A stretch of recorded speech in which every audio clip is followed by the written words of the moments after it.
Nalulwalhati ang maraming Pilipino at mga artista sa pagpanaw ng superstar at national artist na si Miss Nora Honor o si Ate Guy na ating minahal.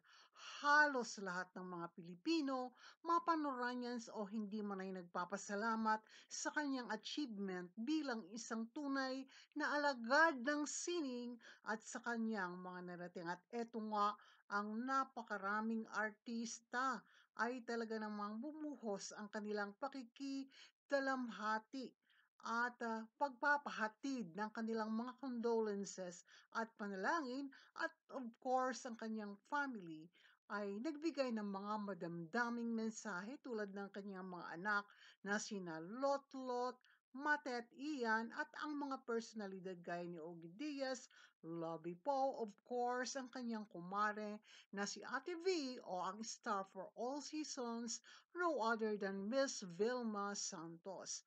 Napakarami pang iba at bagamat malungkot na balita, ito ay trending at kabi-kabila sa iba't ibang social media platform.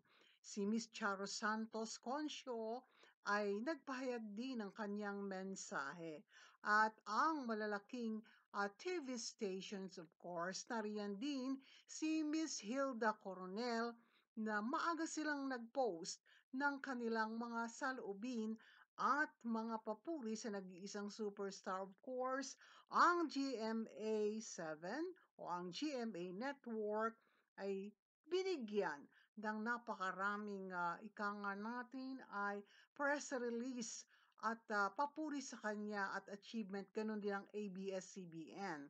Nariyan din ang kanyang kaibigan si Baby K. Jimenez at saludo ang isa sa mga itinuturing niyang kaibigang direktor na walang iba kung hindi si Adolf Alex Jr. kung saan napakaraming pelikula ang kanilang pinagsamahan.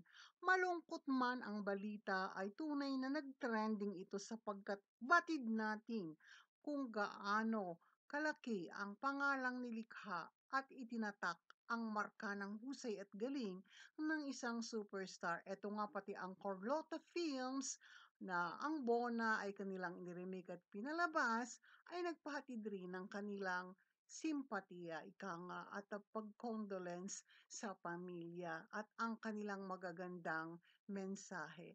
Malungkot man ang pagpanaw ay iniwan tayo ng ating minamahal na superstar lalo na sa mga true-blooded Noranians.